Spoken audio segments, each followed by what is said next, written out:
अहमदाबाद से नरोल लांभा विस्तार से सुभाष तपोधन आम आदमी पार्टी के नेता अहमदाबाद के आशाराम आम आदमी पार्टी के कार्यालय में सम्मानित किया गया और बोले, हमारी आम जनता का विश्वास और सहयोग के लिए धन्यवाद। आज मैंने इतना आगे बढ़ाया, आम जनता का समर्थन और विश्वास है। मैं सभी अहमदाबाद की जनता को धन्यवाद करता हूँ। अहमदाबाद से नरोल लांभा विस्तार से सुभाष तपोधन आम आदमी पार्टी के नेता अहमदाबाद के आशाराम आम आदमी पार्टी के कार्यालय में सम्मानित किए गए और बोले, हमारी आम जनता का विश्वास और सहयोग के लिए धन्यवाद। आज मैं इतना आगे बढ़ा, आम जनता का समर्थन और विश्वास है कि मैं सभी अहमदाबाद की जनता को धन्यवाद करता हूं। अहमदाबाद से पवन राठौड़ की रिपोर्ट। साथी मित्रों, खास कर महिलाओं और जे युवाओं लोग मैं नहोતું વિચાર્યું કે આટલી મોટી સંખ્યામાં અહીંયા મારી જોડે જોડાશે। ભાઈ નેતા છે સુભાષભાઈ। પહેલા તો મંચ ઉપર ઉપસ્થિત જેટલા બી લોકો છે એ પહેલા કરતા જો મારે જો દિલથી પહેલા હૃદયપૂર્વક આભાર માનવો ને તો તમારા લોકોનો એક વખત દિલથી એક તમારા તાળીઓ પાડી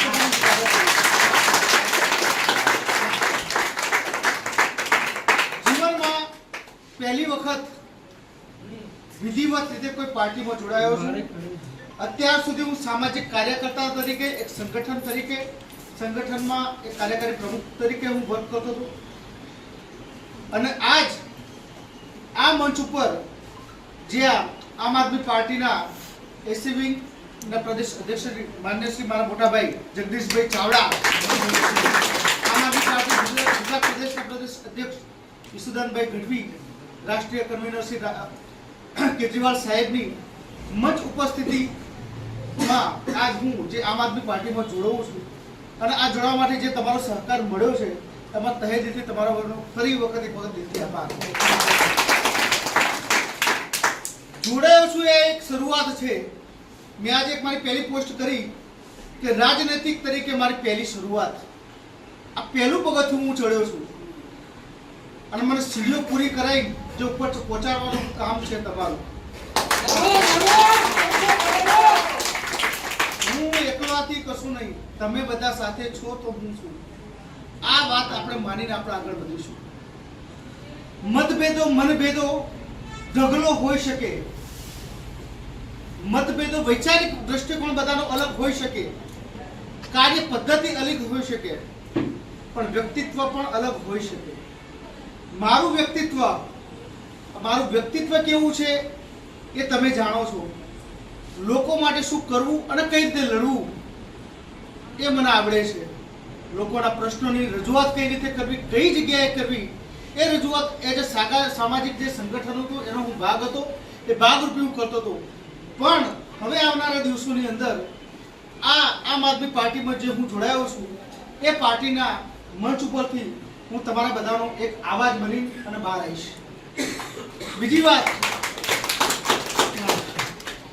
કે આટલા બધા જે સાથી મિત્રો, જે મહિલાઓ, જેટલા વડીલો મારી સાથે આવ્યા છે, જગદીશભાઈ, એટલું જ કહીશ કે કબીર સાહેબ એવું કહી ગયા છે કે મલમલ ધોયે શરીર કો પર ધોયે ન મન કા મેલ, ના હે ગંગા ગોમતી પર રહે બેલ કે બેલ।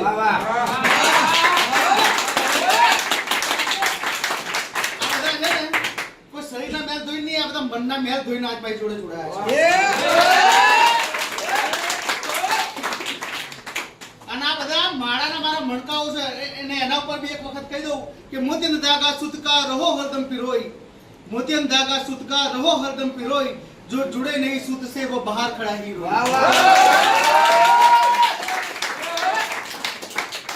आ बधी मारी माळा छे, आ बधा मणकाओ भेगा करी लायो છું અને એક હાર માળાનું સર્જન કર્યું છે સાહેબ, અને જે નથી જોડાય ને બહાર જઈ દોશે।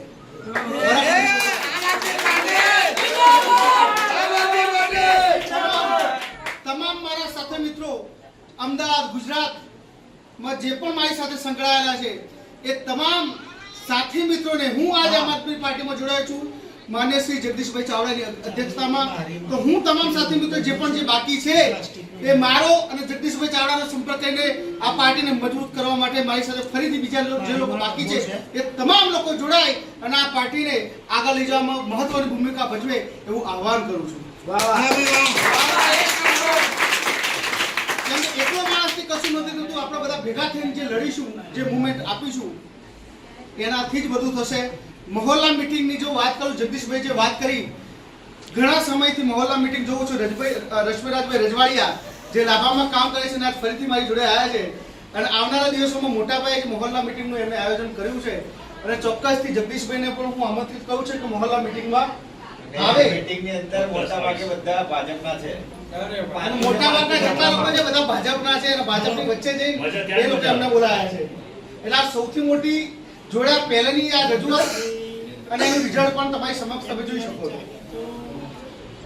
તો ફરીથી એકવાર મંચસ્થ ઉપસ્થિત જે મહેમાનો હતા, ઈસુદાનભાઈ હતા, જગદીશભાઈ ચાવડા, તમામ જે પાર્ટી સાથે સંકળાયેલા છે તમામ મિત્રો અને મારી સાથે જે પણ આજે તમામ સાથી મિત્રો જે પણ મહિલાઓ હોય છે બધાને ફરી એક વખત હાથ જોડીને વંદન અને આવનારા દિવસોમાં આ જ મજબૂતાઈથી આપણે આગળ વધીએ, મનના મેલ ધોઈને મતભેદો દૂર કરીને આપણે બધા એક થઈને આ પાર્ટી માટે, મારા માટે નહીં આપણા માટે લડીએ અને આગળ વધીને આપણે વિજય પ્રાપ્ત કરીએ એવી આશા સાથે મારી વાત પૂર્ણ કરું.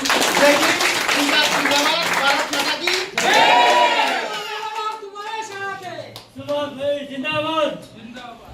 એમના ફાધર, ભાઈ અને આપ સૌ લોકો ટીમ જગદીશભાઈની આગેવાનીમાં આપ સૌ આજે આમ આદમી પાર્ટીમાં જોડાયા છો.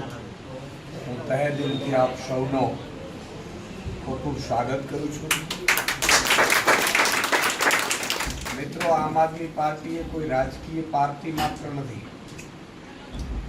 આમ આદમી પાર્ટી એ બીજી પાર્ટીઓની જેમ ખાલી ખેસ પહેરી લીધો કે પાર્ટીમાં જોડાઈ ગયા એટલા પૂરતું સીમિત નથી.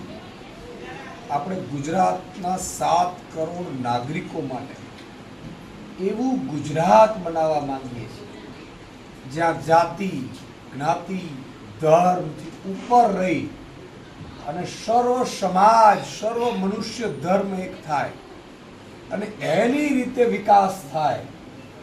એ દરેક નાનામાં નાના વિસ્તારમાં સારામાં સારી અંગ્રેજી મીડિયમની શાળા હોય, ત્યાં ફ્રીમાં શિક્ષણ મળતું હોય, આપણા વિદ્યાર્થીઓ, બાળકો જે કોચિંગ ક્લાસીસો ચાલતા હોય એ ધારે ત્યાં નોકરી કરી શકે, સ્વતંત્રતાથી કરી શકે, જાત, જ્ઞાત, ભાતવાદથી ઉપર રહી અને એક સમૃદ્ધ ગુજરાતના સપના સાથે નીકળેલી આ પાર્ટી. આપણે એ સિસ્ટમ ચેન્જ કરવી છે. અત્યાર સુધી એવું હતું કે ગરીબ ગરીબ બનતો જાય, અમીર અમીર બનતો. આપણે એને તોડવી છે. મારું એ સપનું છે ગુજરાત. એ સમૃદ્ધ ગુજરાત આપણે ક્યારે બનાવી શકીશું કે જ્યારે દરેક નાગરિકને સમાન અધિકાર હોય, દરેક નાગરિકને પોતાની સાથે અન્યાય થાય તો પોલીસ સ્ટેશનમાં કોઈ લાગવગ રહિત ઓનલાઈન મિસકોલ મારે અને એને ન્યાય મળે એવું ન્યાયપ્રિય રાજ્ય બનાવવું છે. કોઈ પણ હોસ્પિટલોમાં જઈએ ત્યાં વિનામૂલ્યે સારવાર અને એ પણ એ ગ્રેડની સારવાર મળે જેથી કરીને કોઈ પણ ગરીબ માતા બેન, દીકરી હોય, ભાઈ હોય એ આપણો પૈસાના વાકે દમ ન તોડે. આવા ગુજરાતની કલ્પના સાથે આપણે નીકળેલા છે. તમામ લોકો ભાઈચારાથી રહે, તમામનો સમાન હક અને અધિકાર, આવકની સમાન વહેંચણી થાય. અત્યારે તમે જો ગુંડાઓ, લુખાઓ જમીનો પચાવી પાડે, આપણી દીકરીઓને ઉપાડી જાય, દીકરીઓ સાથે અઘટિત કૃત્ય કરે, કોઈ પોલીસ ફરિયાદ લેનારું નથી જો સામે સત્તાધારી પક્ષો. મિત્રો, આપણે એવું ગુજરાતની રચના કરવા જઈ રહ્યા છીએ જ્યાં માતા બેન, દીકરી, મા અને દીકરી એકલા રહેતા હોય, વિધવા મા હોય, દીકરી 22 વર્ષની નોકરીએ જતી હોય અને કદાચ કોઈ પણ વ્યક્તિ એની છેડતી કરી હોય તો અત્યારે માતા નિરાધાર બની જાય છે. પોલીસ સ્ટેશનમાં જાય, પોલીસ સ્ટેશને કોઈ ફરિયાદ ન લે કારણ કે સામે ભાજપનો નેતાનો, મંત્રીનો દીકરો, મુખ્યમંત્રી દીકરા હોય. મિત્રો, એવું સપનું આપણે સેવીએ છીએ. એ માતા આપણા રાજ્યમાં ખાલી મિસકોલ મારશે, મુખ્યમંત્રીનો દીકરો છે ને તોય બીજા દિવસનો સૂરજ ઉગી પેલા જેલમાં હોય ને આવી વ્યવસ્થા. આ પાર્ટી 5 વર્ષમાં આપણે સર્વનો વિકાસ થવો જોઈએ, સર્વ ક્ષેત્રનો વિકાસ થવો જોઈએ. નાના ઉદ્યોગોનો વિકાસ થવો જોઈએ. માત્ર 5 મોટા ઉદ્યોગ એવું જ નહીં, શ્રમિકો મજૂરો છે એને એનું વળતર મળવું જોઈએ, એને એની ફેસિલિટી મળવી જોઈએ. જે લોકો નિરાધાર છે, હું ક્યારેક અહીંયા આવતો હું તો રસ્તામાં બિચારો ભિખારીઓ ભીખ માંગતા હોય છે, હૈયું ફાટી જાય આપણું, ખાવા માટે એને કઈ અન્ન નથી હોતું. મિત્રો, આપણું એવું રાજ્યનું આપણે નિર્માણ કરવા જઈ રહ્યા છીએ કે કોઈ પણ માણસ ભૂખ્યો ઉઠશે, પણ સરકારની એ જવાબદારી હશે, કદાચ વૃદ્ધ હશે, નિરાધાર હશે, અનાથ હશે, એને ક્યારે ભીખ માંગવાની જરૂર નહીં પડે. આપણે ભૂખ્યો સુવા નહીં દઈએ, આવી રાજ્યનું નિર્માણ કરીએ. એ નિર્માણમાં આપ સૌ આજે જોડાયા છો તો મોટા વિઝન સાથે જોડાજો. સરકાર બનાવી છે, આપણે કોર્પોરેશનો બનાવવા છે. 5 રૂપિયામાં ભોજન મળતું હોય, સારામાં સારું એવું ગુજરાતમાં ખૂણે ખૂણે આપણે વ્યવસ્થા કરી શકીએ.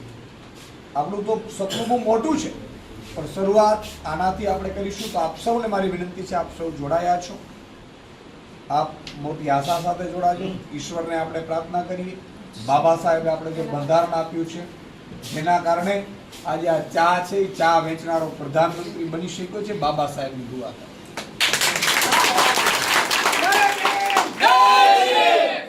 તો મિત્રો, આ બાબા સાહેબ કરી ગયા, પણ પછી બાબા સાહેબ કાયમી તો કોઈ જીવિત નથી રહેતા.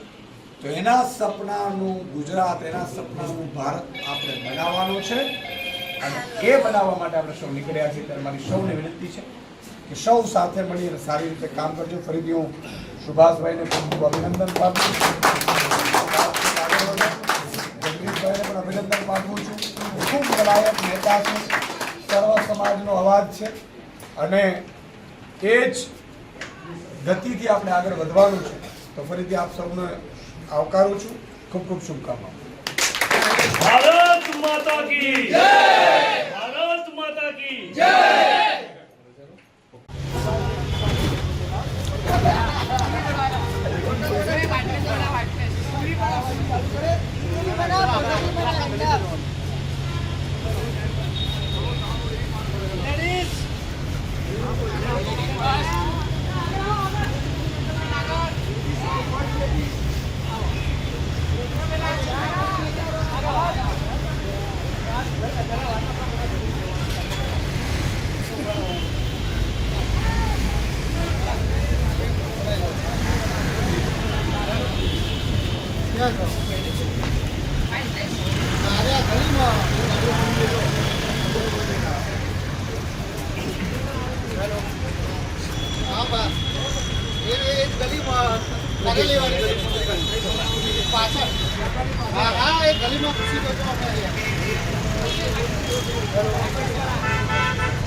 सुभाषभाई जैसा हो, अपना नेता कैसा हो, सुभाषभाई जैसा हो। आम आदमी पार्टी जिंदाबाद, आम आदमी पार्टी जिंदाबाद, केजरीवाल जिंदाबाद।